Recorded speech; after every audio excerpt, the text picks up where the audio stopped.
Hello दोस्तों, तो कैसे हैं आप लोग। आई होप आप लोग ठीक होंगे। आज हम बात करने जा रहे हैं फ्लेमिंग के हाथ के ऊपर। फ्लेमिंग का दो हाथ, सबका दो हाथ होता है। एक हमारा लेफ्ट होता है, दूसरा हमारा राइट होता है। लेफ्ट यानी बायां और राइट माने दायां। तो फ्लेमिंग ऐसे साइंटिस्ट थे जिसने अपने दोनों हाथ को यूज़ में लिया है। हम उसके दोनों हाथ को जानते हैं। हमारे दोनों हाथ को कोई नहीं जानता, बट फ्लेमिंग के दोनों हाथ को हम जानते हैं। क्यों? क्योंकि उसने एक नियम दिया है। हम मोटर जैसा कुछ नाम सुने होंगे, जनरेटर ऐसा कुछ नाम सुने होंगे। तो दोनों हाथ दोनों के लिए उसने यूज़ में ला दिया। सबसे पहले हम बात करते हैं लेफ़्ट हैंड रूल के बारे में कि फ्लेमिंग का लेफ़्ट हैंड रूल क्या कहता है। तो फ्लेमिंग का लेफ़्ट हैंड रूल पढ़ने से पहले हम मोटर के बारे में कुछ जान लेते हैं कि मोटर होता क्या है, एग्जैक्टली मोटर क्या है। तो मोटर क्या है, हम इलेक्ट्रिकल सप्लाई देते हैं और वो हमें मैकेनिकल देता है, यानी कि हम उसमें वोल्टेज देंगे तो हमें मोटर से जो फोर्स मिलेगा, जो शक्ति मिलेगी, वो नाचता हुआ इस तरह का कुछ नाचता हुआ शक्ति मिलेगा, जिसको हम मैकेनिकल फोर्स बोलते हैं और इसको हम इलेक्ट्रिकल फोर्स बोलते हैं। अब बात करते हैं कि मोटर में हम वोल्टेज देते हैं तो वो नाचने क्यों लगता है। बल्ब में हम वोल्टेज देते हैं तो वो जलने लगता है। हीटर में हम वोल्टेज देते हैं तो वो हमें हीट देने लगता है। बट मोटर में क्यों ऐसा होता है, तो इसमें हम कुछ जान लेते हैं करंट के बारे में। करंट क्या होता है, उससे आपको अच्छी तरह पता चल जाएगा कि अगर वोल्टेज देते हैं तो वो नाचने क्यों लगता है। तो भाई कॉपर की प्रॉपर्टीज़ ऐसी ही है कि अगर हम उसमें वोल्टेज देंगे, और किसी भी कंडक्टर की अगर बात करें, कॉपर एक कंडक्टर है, उसमें अवरोध होता ही है। तो आर हमारा अवरोध हो गया, वोल्ट हमने दे दिया, और उस जो कॉपर के अंदर जो इलेक्ट्रॉन है वो क्या होगा, वोल्टेज की वजह से मूव होगा। वोल्टेज एक फोर्स है, एक शक्ति है जो इलेक्ट्रॉन को मूव कराती है, जिसकी वजह से क्या होता है, करंट पैदा होता है। और आर क्या होता है, जो करंट पैदा होगा उसको बोलेगा भाई मैं तुम्हें जाने नहीं दूंगा, वोल्टेज बोलेगा भाई तू जा।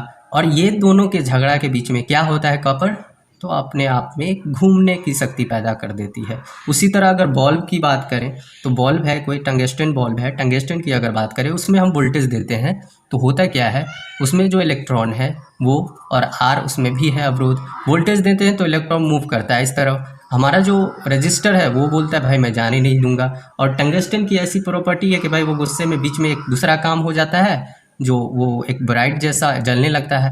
तो हम टंगस्टन को कहाँ यूज़ करते हैं, बल्ब में यूज़ करते हैं।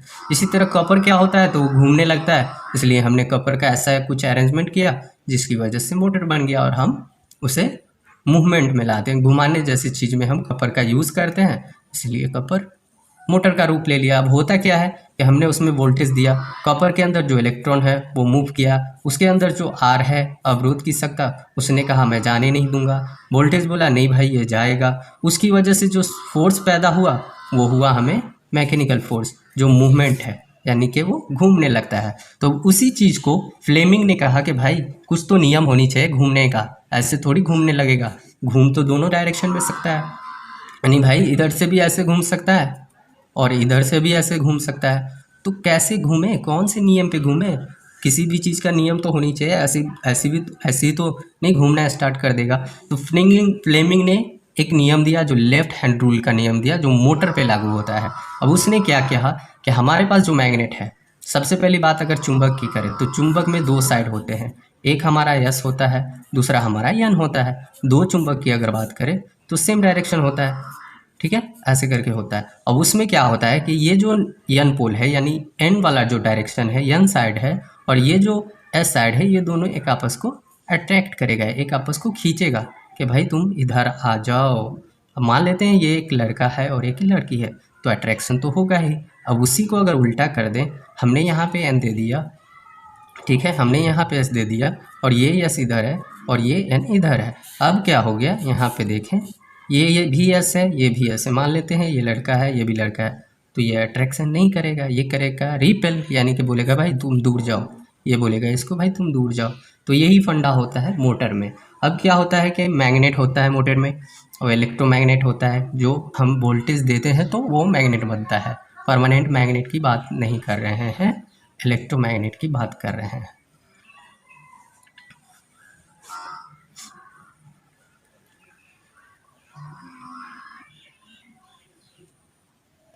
तब यहाँ पे देखें, जैसे एक कंडक्टर है, कॉपर है, हमने ऐसे कॉपर को रख दिया है, उसके साइड में ये मैग्नेट हमने रख दिया है।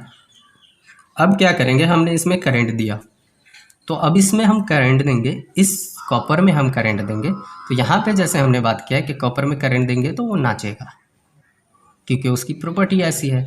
तो हम यहाँ पे हमने करंट दिया तो हमारा मैग्नेटिक फील्ड इधर बना, ठीक है। जो मैग्नेट बनेगा वो इस साइड बनेगा, और ये जो मूव करेगा, ये इस तरफ मूव करेगा, ऊपर की तरफ। यानी कि हमारा जो ये वाला उंगली जो है, बीच वाला अंगूठा वाला उंगली, हमारा डायरेक्शन ऑफ फोर्स बताता है कि अगर हम करंट इधर से देते हैं तो ये हमारा ऐसे नाचेगा ऊपर की तरफ, और जो फील्ड बनेगा, जो चुंबक बनेगा, वो हमारा इस तरफ बनेगा। यानी कि अंगूठा हमारा नाचने का डायरेक्शन हो गया, यानी कि इस तरफ या तो एंटी क्लॉकवाइज नाचे या क्लॉकवाइज नाचे। दूसरा हमारा हो गया ये वाला उंगली, जो हमें बताता है कि ये फील्ड बनाता है, यानी कि चुंबक इस तरफ बनाएगा ये। और ये हमारा बताता है, ये वाला उंगली जो बताता है वो डायरेक्शन ऑफ करंट बताता है कि अगर हम इस डायरेक्शन में करंट देंगे तो मैग्नेट हमारा इस डायरेक्शन में बनेगा और ये घूमेगा इस डायरेक्शन में ऊपर की तरफ। आप यहाँ पे देख सकते हैं कि ये मैग्नेट है, परमानेंट मैग्नेट लेकर के एक एग्जांपल दिया गया है ये। तो यहाँ पे हमने मैग्नेट रखा है पहले से ही, और इसमें एक कंडक्टर रखा है जो कॉपर है, और उसमें करंट जा रहा है इस डायरेक्शन में। तो मैग्नेटिक फील्ड बन गया इस डायरेक्शन में, और ये घूमेगा ऊपर के डायरेक्शन में। तो मोटर तो हमारा ऐसे ही चलता है कि हमने उसमें करंट दिया या वोल्टेज दिया तो मैग्नेटिक फील्ड बनाया। मैग्नेटिक फील्ड बनाने की वजह से क्या होता है, अट्रैक्शन होगा, रिपल्शन होगा, उसकी वजह से ये मूव करना स्टार्ट हो जाएगा। ये मूवमेंट अब होता कैसे है, तो ये जो कॉपर है, हमने जो ये कॉपर रखा है बीच में ये वाला, इसमें भी मैग्नेट बनता है, चुंबक बन गया। मान लेते हैं ये चुंबक हो गया एक तरह का, ठीक है। और इसके साइड में भी चुंबक है, तो ये भी एक चुंबक है और ये भी एक चुंबक है। अब हम इस चुंबक को यहाँ पे डालते हैं, ये वाले चुंबक को यहाँ पे डालते हैं, तो ये हमारा हो गया, मान लेते हैं साउथ पोल, ये हमारा हो गया नॉर्थ पोल, ये हमारा हो गया साउथ पोल, ये हमारा हो गया नॉर्थ पोल। अब क्या होगा, ये इधर खींचेगा, ये इधर खींचेगा, उसकी वजह से ये ऊपर घूम के जाएगा, क्योंकि खींचेगा तो ये इधर भी खींचेगा ना, और ये इधर भी कहीं नहीं जाएगा, ऊपर जाएगा, फिर ये नीचे आएगा। इस तरह मूवमेंट करना स्टार्ट हो जाता है। तो हमारा जो मोटर होता है वो वजह से घूमना स्टार्ट होता है, या तो अट्रैक्शन हो या रिपल्शन हो, ये हमारा मोटर पे डिपेंड करता है। तो हमें अच्छी तरह पता चल गया कि मोटर कैसे मूव करता है। ये मूव करता है किसकी वजह से, करंट की वजह से। और करंट हम किस में देते हैं, तो कॉपर में। और कॉपर की प्रॉपर्टी क्या होती है कि अगर उसमें करंट जाए और उसमें जो रेजिस्टर होता है वो उसको अवरोध करे, तो वो क्या करेगा, घूमना स्टार्ट कर देगा। उसके लिए हमने एक अरेंजमेंट बनाया है, उस अरेंजमेंट को हमने नाम दिया है फ्लेमिंग लेफ्ट हैंड रूल, कि उसने ये पता लगाया था कि किस डायरेक्शन में करंट देंगे तो किस डायरेक्शन में वो घूमेगा और किस डायरेक्शन में मैग्नेटिक फील्ड बनेगा। तो अब हम बात करते हैं जनरेटर के बारे में। हमने मोटर देख लिया, अब जनरेटर के बारे में। जनरेटर में क्या होता है, जनरेटर का अगर ले लें तो जनरेटर में क्या होता है, कुछ इस तरह का अरेंजमेंट होता है। ये हमारे दो वायर हो गए, एक फेज हमारा हो गया, दूसरा हमारा न्यूट्रल हो गया, और इस तरफ जो होता है वो हमारा शाफ्ट होता है। तो जनरेटर में हम क्या करते हैं, इस शाफ्ट को घुमाते हैं, या तो हाथ से घुमाएं, या तो कोई भी डीजल इंजन से घुमाएं, या तो हवा से घुमाएं, या पानी से घुमाएं। किसी भी तरह अगर हम इसको घुमाते हैं तो होता क्या है कि घुमाने की वजह से इसमें हम क्या यूज़ करते हैं, कॉपर हम ये लगाए रहते हैं, और ये जो रोटर है उसमें भी कॉपर लगा रहता है। उसकी वजह से क्या होता है, इसको घुमाने की वजह से, और कॉपर के बीच में अगर घूम रहा है कॉपर, तो उसकी वजह से मैग्नेटिक फील्ड जनरेट होगा, और उसकी वजह से क्या होगा, हमारा इलेक्ट्रॉन मूवमेंट करना स्टार्ट हो जाएगा, और हमारा उसमें से जो निकलेगा वो हमारा फेज और न्यूट्रल निकलेगा। या तो हम 3 फेज जनरेटर की बात कर लें या हम सिंगल फेज जनरेटर की बात कर लें।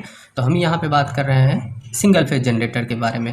तो अब यहाँ पे एक नियम ये भी आ गया कि हम किस डायरेक्शन में इसको घुमाएंगे, यानी किस तरफ हम इसको हाथ से घुमाएं या पानी से या हवा से, तो करंट किस तरफ होगा और मैग्नेटिक फील्ड किस तरफ बनेगा। हमें अच्छी तरह पता है कि जनरेटर जो है वो मोटर का उल्टा है।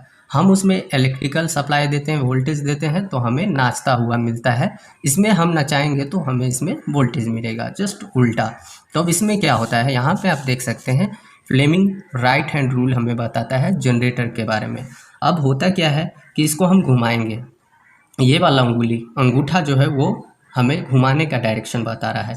अगर हम इसको ऐसे घुमाते हैं, इसको ऐसे घुमाते हैं, इस डायरेक्शन में घुमाते हैं, तो हमारा करंट जो फील्ड बनेगा यानी मैग्नेट बनेगा वो इस डायरेक्शन में बनेगा। यानी कि इधर से इधर, नॉर्थ से साउथ की तरफ डायरेक्शन बनेगा, ठीक है। और जो करंट पैदा होगा उसमें, भाई जहाँ पे मैग्नेट है और जहाँ पे घूमता है, यानी जहाँ पे मैग्नेट है और कॉपर है तो करंट बनेगा। एक चीज़ आप अच्छी तरह जान लें, कॉपर हो और मैग्नेट हो तो आपको इलेक्ट्रिकल सप्लाई मिलेगा, ठीक है। इलेक्ट्रिकल हो या कॉपर हो, इलेक्ट्रिकल और कॉपर को एक साथ रखेंगे तो आपको मैग्नेट मिलेगा। तो इसी से सारा फंडा स्टार्ट होता है। अगर मोटर की अगर और जनरेटर की बात कर लें तो आपको कॉपर, मैग्नेट और इलेक्ट्रिकल के बारे में ये 3 चीज़ बहुत ही ज़्यादा ज़रूरी होता है। यही 3 चीज़ से या तो आप उसको घुमाएं तो इलेक्ट्रिकल मिलेगा, या तो वो इलेक्ट्रिकल से घुमाएं तो आपको मैकेनिकल मिलेगा। तो यहाँ पे हम बात कर रहे हैं कि अगर हम इसको इस डायरेक्शन में घुमाते हैं, ये हमारा रोटर है, मान लेते हैं ये वाला रोटर जो है ये है, इसको हम इस तरह घुमाते हैं तो हमारा फील्ड बनेगा इस डायरेक्शन में, मैग्नेट इस डायरेक्शन में बनेगा। और मैग्नेट अगर इस डायरेक्शन में बनेगा तो जो कॉइल है उसके अंदर, उसमें जो करंट पैदा होगा वो इस डायरेक्शन में पैदा होगा। ये आप अच्छी तरह जान लें। तो फ्लेमिंग लेफ्ट हैंड रूल हमें मोटर के बारे में बताता है और फ्लेमिंग राइट हैंड रूल हमें जनरेटर के बारे में बताता है। क्योंकि हमें घुमाने से ही करंट पैदा कर लिए हमें फ़ायदा नहीं मिलने वाला, हमें डायरेक्शन भी पता चलनी चाहिए और नियम क्या है, करंट पैदा होने का नियम क्या है वो भी पता चलनी चाहिए। तो सबसे पहले तो मोटर बन गई, मोटर से हमने मैकेनिकल पावर ले लिया, उसके बाद जनरेटर बना लिया, जनरेटर से इलेक्ट्रिकल ले लिया। लेकिन बाद में ये पता चला कि भाई इसके अंदर जो पैदा होता है करंट या मैकेनिकल फोर्स, तो हम उसको कैसे पता करें कि कौन से डायरेक्शन में होगा और कौन से डायरेक्शन में नहीं होगा। तो एक साइंटिस्ट है, भले आदमी, जिसका नाम है फ्लेमिंग, उसने अपना दोनों हाथ यूज़ कर दिया उसमें। फ्लेमिंग लेफ्ट हैंड रूल भी यूज़ कर दिया और राइट हैंड भी यूज़ कर दिया। लेफ्ट हैंड उसने दिया मोटर के लिए और राइट हैंड रूल दिया उसने जनरेटर के लिए। तो आई होप आप लोगों को ये वीडियो पसंद आया हो। मिलते हैं आपसे अगले वीडियो में अगले टॉपिक के साथ, तब तक के लिए बाय बाय, टेक केयर।